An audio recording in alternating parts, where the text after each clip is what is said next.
Welcome back guys to this YouTube channel abroad study mentors. और आज की इस वीडियो में हम बात करेंगे कि हम कनाडा स्टडी परमिट के लिए एप्लीकेशन फॉर्म दैट इज़ इनी 1294E किस तरह से फिल कर सकते हैं। So let's start the video without any delay. So first thing is UCI number. Guys UCI number आपको डालने की ज़रूरत नहीं है कि अगर आपने प्रीवियसली अप्लाई नहीं किया है कनाडा एम्बेसी में, भले वो टूरिस्ट वीज़ा हो या स्टडी वीज़ा हो या वर्क परमिट हो, जैसा भी है, आपने अगर प्रीवियसली कोई भी एप्लीकेशन सबमिट नहीं की है कनाडा एम्बेसी में तो आपको UCI नंबर मेंशन करने की ज़रूरत नहीं है।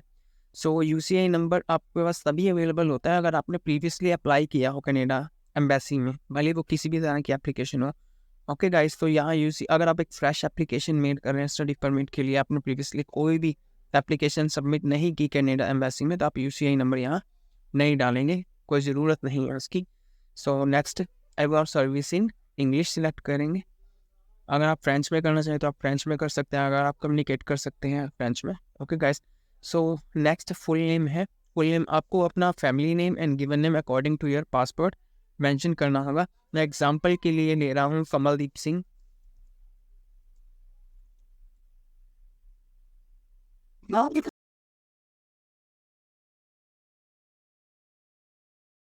Guys, so have you ever used any other name? No. कोई अदर नेम यूज़ नहीं किया तो आप यहाँ नो करेंगे, अगर किया है तो यस करके यहाँ आप उस नेम की डिटेल्स मेंशन करेंगे। आपको सिलेक्ट करना होगा आप मेल हैं या फीमेल हैं यहाँ। अब यहाँ पे फॉर एग्जांपल मैं ले लेता हूँ कि डेट ऑफ बर्थ है 1995 second month and 24 Feb 1995। Example के लिए समझाने के लिए ले रहा हूँ गाइस ये डेट। आपको अपने पासपोर्ट के हिसाब से अपनी डेट ऑफ बर्थ यहाँ मेंशन करनी है। City of place of birth guys, ये जो है आपके फ्रंट पेज जो है आपका पासपोर्ट है उसके ऊपर आपका मेंशन होता है जहाँ आपकी फ़ोटो लगी होती है अगर आप इंडिया से हैं। सो प्लेस ऑफ बर्थ मैं एग्जांपल के लिए डेली मेंशन कर देता हूँ। कंट्री इंडिया है तो यहाँ इंडिया सेलेक्ट कर लेंगे। अब सिटीजनशिप मेरी इंडियन है, मान लीजिए एग्जाम्पल के लिए ले रहे हैं तो यहाँ इंडिया चूज़ कर लेंगे। अब आपके करंट कंट्री और टेरिटरी ऑफ रेजिडेंस, आप कहाँ रहते हैं, कौन सी कंट्री में रहते हैं, वो आपको यहाँ इंक्लूड करना है इंडिया। स्टेटस आप सिटीज़न है तो आप सिटीज़न सेलेक्ट करेंगे यहाँ पे गाइस। प्रीवियस कंट्रीज और टेरिटरी ऑफ रेजिडेंस, अब यहाँ पे गाइस आपको मेंशन करना है कि अगर आप पिछले 5 साल में किसी अदर कंट्री में रहे हैं other than your country of citizenship, तो आपको यहाँ उसकी डिटेल्स मेंशन करनी होगी। अगर आप नहीं रहे पिछले 5 साल में किसी अदर कंट्री में other than your own country of citizenship, तो आप यहाँ नो करेंगे। Okay guys, proceed further. Country और territory where applying same as country. अब यहाँ पे गाइस एक चीज़ है कि अगर आप उसी कंट्री से अप्लाई कर रहे हैं जिसके आप सिटीजन हैं या जहाँ आप रहते हैं तो आप यहाँ पे यस करेंगे, अदरवाइज नो करके आप यहाँ उसकी डिटेल्स मेंशन करेंगे। अब आगे आ जाता है गाइस, ये आपकी मैरिटल स्टेटस क्या है। अगर आप सिंगल हैं तो यहाँ सिंगल सिलेक्ट करेंगे आप। इसके बाद guys, have you previously been married और इन कॉमन लॉ रिलेशनशिप, यहाँ नो सिलेक्ट करेंगे। अगर आप नहीं हैं, अगर हैं तो यस करके यहाँ आप डिटेल्स को मेंशन करेंगे। आपकी नेटिव लैंग्वेज क्या है गाइस, यहाँ पे हिंदी है हमारी तो यहाँ पे हिंदी सिलेक्ट कर लेंगे। अब हिंदी सिलेक्ट कर लिए यहाँ पे। अब आप कम्युनिकेट इंग्लिश में करेंगे या फ्रेंच में करेंगे, आप यहाँ इंग्लिश में करेंगे तो आप इंग्लिश सेलेक्ट कीजिए, अगर फ्रेंच में करेंगे तो फ्रेंच सेलेक्ट कर सकते हैं। Have you taken a test from a designated testing agency to us your proficiency in English और फ्रेंच। अगर गाइज आपने किसी भी एजेंसी से, टेस्टिंग एजेंसी से इंग्लिश या फ्रेंच लैंग्वेज टेस्ट दिया है, भले आप टॉफल दिया हो, आइल्स दिया हो, या फिर आपने PT का एग्ज़ाम दिया है या कोई भी अदर फ्रेंच लैंग्वेज एग्ज़ाम दिया है, तो आप यहाँ पे यस करेंगे। आगे आपको अपनी पासपोर्ट डिटेल्स यहाँ फिल करनी है। अब यहाँ पे मैं फॉर एग्जांपल के लिए कुछ भी रैंडम डाल देता हूँ, पासपोर्ट नंबर, कुछ भी पासपोर्ट नंबर डाल देता हूँ रैंडमली। ठीक है, कंट्री ऑफ इशू इंडिया है तो यहाँ इंडिया सेलेक्ट कर लेंगे। डेट इशू डेट आपकी जो पासपोर्ट की इशू डेट है, यहाँ एक्सपायरी डेट आपको मेंशन करनी पड़ेगी। मैं एग्जांपल के लिए यहाँ पे डाल देता हूँ 2015 Feb 25। ओके, यहाँ एक्सपायरी डेट डाल देते हैं 2025 Feb 20। यहाँ एक्सपायरी डेट डाल दिया और यहाँ पे आपकी इशू डेट आ गई। अब गाइज यहाँ आपने कंट्री जो इशू है इंडिया डाल दिया है, तो आपका जो 5th एंड 6th कॉलम है आपको फिल करने की ज़रूरत नहीं है। ऑटोमेटिकली आपको फिल करने का ऑप्शन ही नहीं आएगा, इन दोनों क्वेश्चंस जो है इनमें फिल करने का ऑप्शन मिलेगा ही नहीं। So proceed further. Do you have a national identity document? अगर आपके पास कोई भी नेशनल आइडेंटिटी डॉक्यूमेंट है अदर देन पासपोर्ट, तो आप उसकी डिटेल्स यहाँ पे मेंशन कर सकते हैं। अगर हमारे इंडिया के केस में आधार कार्ड होता है तो आप आधार कार्ड की डिटेल्स यहाँ पे मेंशन करेंगे। मैं एग्जांपल के लिए कुछ भी आधार कार्ड का नंबर डाल देता हूँ।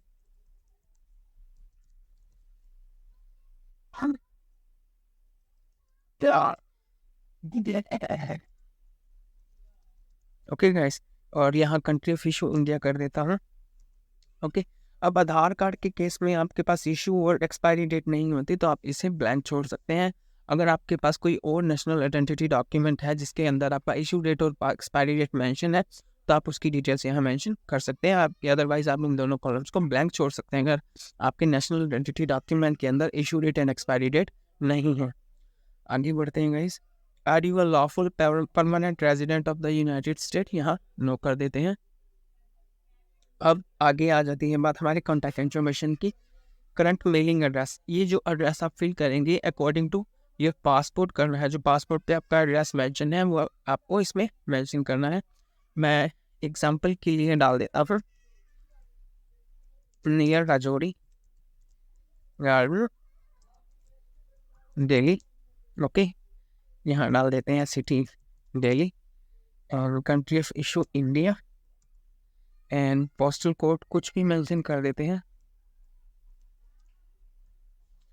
एंड डिस्ट्रिक्ट डाल देते हैं दिल्ली ही डाल देता हूँ।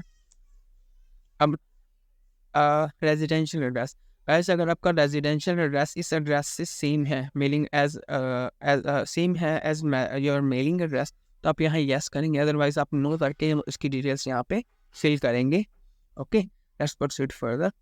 अब आपको की टेलीफोन नंबर प्रोवाइड करने हैं, कॉन्टैक्ट नंबर प्रोवाइड करने का।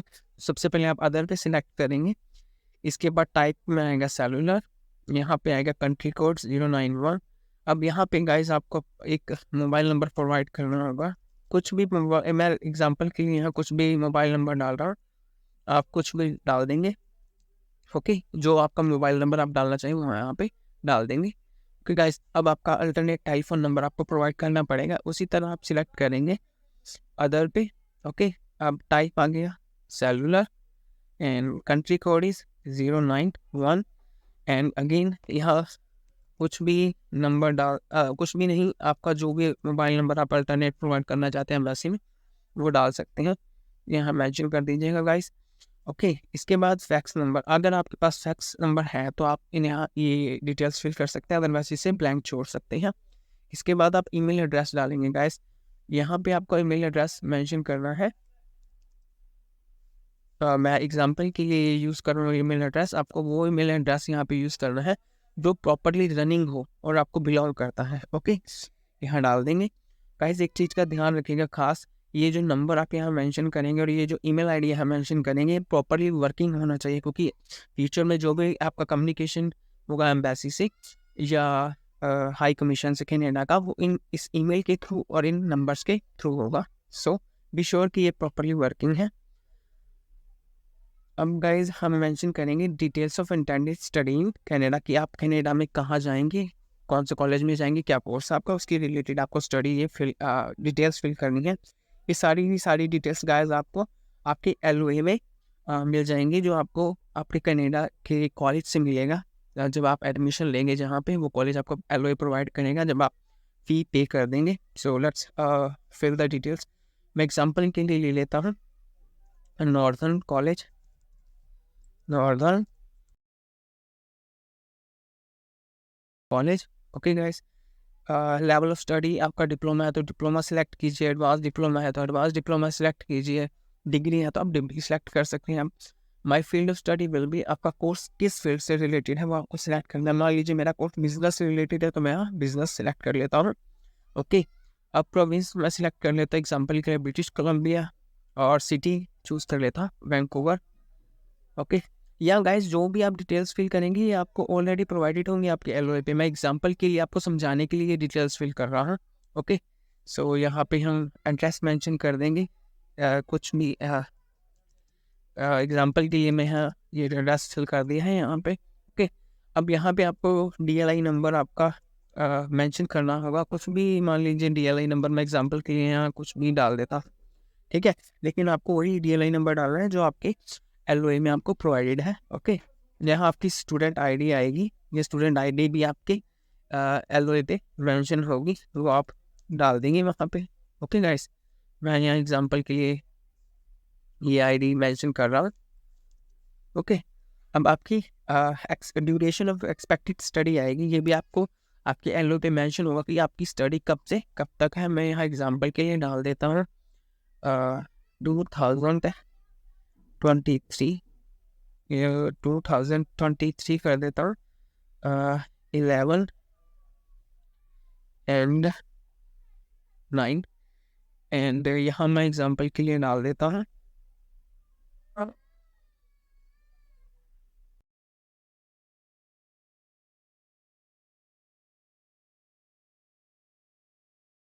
2024 डाल देता हूँ एग्जांपल के लिए।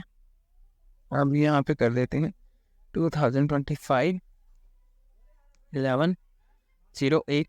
ओके गाइस, तो ये डिटेल्स जो है आपको आपके एलओए से मिल जाएंगी। आप इजीली वहाँ से उठा के यहाँ पे डिटेल्स फिल कर सकते हो। उठा के मतलब कि वहाँ से देख कर यहाँ फिल कर सकते हैं।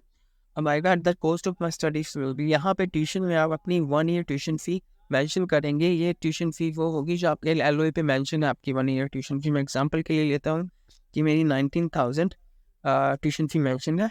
ओके, रूम और बोर्ड के लिए गाइस जो आपने जीएससी अमाउंट पे किया है वो आप डाल सकते हैं यहाँ पे। मान लीजिए आपने 10,200 पे किया है तो आप 10,200 यहाँ कर देंगे। अदर में आप 3,000 डाल सकते हैं ना। 3,000 हो गया। Funds available for my stay, guys यहाँ पे एक बात ध्यान रखिएगा। अब जो आपके पास जो भी फंड्स अवेलेबल है आपके स्टे के लिए, that must be higher than your 1 year expense of study, must be higher than that. Okay, so या फिर ऐसे कर सकते हैं आप, इन तीनों को ऐड करके आप उससे मेंशन कर सकते हैं यहाँ पे प्लस, और प्लस करके आपके पास अदर कोई फंड अगर अवेलेबल है तो आप यहाँ पे मेंशन कर सकते हैं। For example that is 19,019, that is 29,200 and it will become 32,300। तो यहाँ मैं 32,300 मेंशन कर देता हूँ। एंड आप यहाँ पे कुछ अदर अमाउंट भी मेंशन कर सकते हैं। गाइस इन तीनों का टोटल है दैट इज़ 32,300। आपके पास अगर और भी फंड अवेलेबल है उनको CAD में यानी कैनेडियन डॉलर्स में कन्वर्ट करके इसमें ऐड करके आप यहाँ पे मेंशन कर सकते हैं। ओके गाइस, अगर आप नॉन SDS कर रहे हैं तो आपको फंड जो आप दिखाएंगे उस प्लस ये तीनों का टोटल प्लस वो फंड जो आप दिखा रहे हैं वो तीनों इन तीनों का और वो जो फंड आप दिखाएंगे उसका टोटल यहाँ आप मेंशन कर देंगे। SDS के केस में भी अगर आप फंड दिखाते हैं, वैसे तो SDS में ज़रूरत नहीं होती, बट अगर आप फंड इंक्लूड कर रहे हैं अपनी फाइल में तो इन तीनों का टोटल प्लस वो फंड का टोटल यहाँ आप मेंशन कर सकते हैं। Okay guys, my expenses in Canada will be paid by, अब आपके एक्सपेंसेस कौन पेड कर रहा है? अगर आपके पेरेंट्स कर रहे हैं तो आप पेरेंट्स सेलेक्ट करेंगे, अगर कोई और कर रहा है तो आप अदर सेलेक्ट करेंगे और यहाँ मेंशन कर देंगे इसकी डिटेल्स। अब गाइस आगे चलते हैं। Have you had any post secondary education, आपकी पोस्ट सेकेंडरी एजुकेशन की डिटेल्स हैं आपको यहाँ आपको मेंशन करनी है। ऐसी एक चीज़ का याद रखिएगा, जो रिसेंट आपने एजुकेशन क्वालिफिकेशन कंप्लीट की है उसकी डिटेल्स आप यहाँ पे मेंशन कीजिए। अगर मान लिया जी आपने +2 का पास आउट है तो आप +2 की डिटेल्स यहाँ मेंशन करेंगे। ओके, अगर आपने बैचलर डिग्री कंप्लीट किया तो आप यहाँ बैचलर डिग्री की डिटेल्स मेंशन करेंगे, यानी कि रिसेंटली जो आपने सबसे लास्ट में जो क्वालिफिकेशन कंप्लीट किया उसकी डिटेल्स यहाँ आप मेंशन करेंगे। सो मैं एग्जांपल के लिए ले लेता हूँ, तो मैंने 2023 में +2 पास आउट किया है तो मैं यहाँ डाल देता हूँ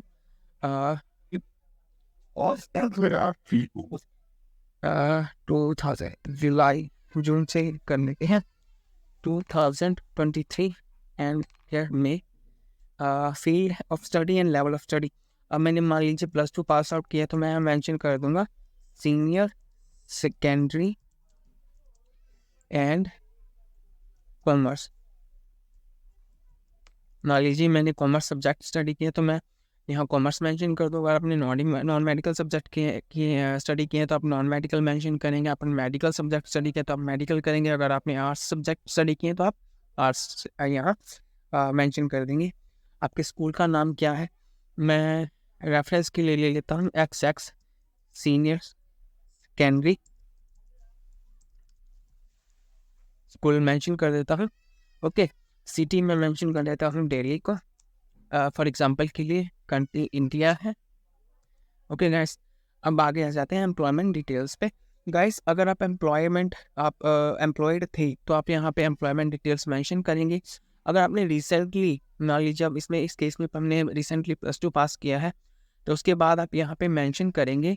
अब मान लीजिए मैंने मई 2023 में जो है पास आउट किया है मेरा सीनियर सेकेंडरी, तो मैं यहाँ पे मेंशन कर दूंगा 06 यानी इसके बाद का मंथ 2023। और यहाँ गाइस 2 का मतलब है यहाँ पे आप वो डेट डालेंगे वो मंथ डाल देंगे आप जिस मंथ में आप वीज़ा एप्लीकेशन जो है अपनी सबमिट करेंगे। मान लीजिए मैं दिसंबर 2023 में अपनी एप्लीकेशन सबमिट करूँगा तो मैं वहाँ मेंशन कर देता हूँ 2023 और यहाँ लिख दूँगा preparing for my further studies in Canada. Okay, यहाँ मेंशन करके है मैंने preparing for my further studies in Canada guys. Okay, तो कंपनी नेम यहाँ पे नोट एप्लीकेबल आ जाएगा। सिटी आपकी जहाँ आप रह रहे हैं करंटली वो मेंशन कर देंगे यहाँ पे। कंट्री आपकी इंडिया हो जाएगी। ओके, सो इस तरह से आप फिल कर सकते हैं। अब अगर आपने रिसेंटली +2 पास आउट किया है, ओके गाइस, और आप एम्प्लॉयड नहीं थे, अगर आप मान लीजिए आपने बैचलर भी कंप्लीट किया होता तो सिमिलर वे में आप उसकी डिटेल्स यहाँ पे मेंशन कर सकते हैं। Okay, let's proceed further. Within the past 2 years, have you or family member ever had tuberculosis? तो यहाँ नो सिलेक्ट करेंगे। Do you have, अगर आपने tuberculosis नहीं है तो यहाँ नो सिलेक्ट करेंगे। Okay, Do you have a physical or mental disorder? अगर आपको नहीं है तो आप यहाँ नो सिलेक्ट करेंगे। Have you ever been remained beyond the validity of status, attended school without authorization or worked without authorization in Canada? अगर नहीं किया तो आप यहाँ नो सिलेक्ट करेंगे। Have you ever been refused a visa or permit? अगर नहीं हुआ तो आप नो सिलेक्ट करेंगे। Have you previously applied to enter or remain in Canada? अगर आपने previously अप्लाई नहीं किया तो यहाँ आप नो सिलेक्ट करेंगे। अगर आपने अप्लाई किया तो आप यहाँ येस करके यहाँ उसकी डिटेल्स मेंशन कर देंगे। एप्लीकेशन की डिटेल्स जो भी आपके पास अवेलेबल है वो यहाँ मेंशन कर देंगे आप यहाँ पे। हैव यू एवर कमिटेड और बीन अरेस्टेड? अगर आप नहीं हुआ तो आप यहाँ नो सिलेक्ट करेंगे, अदरवाइज आप यस करके यहाँ डिटेल्स मेंशन करेंगे। Did you serve in any military? अगर आपने किया है तो यस, अदरवाइज नो सिलेक्ट करेंगे।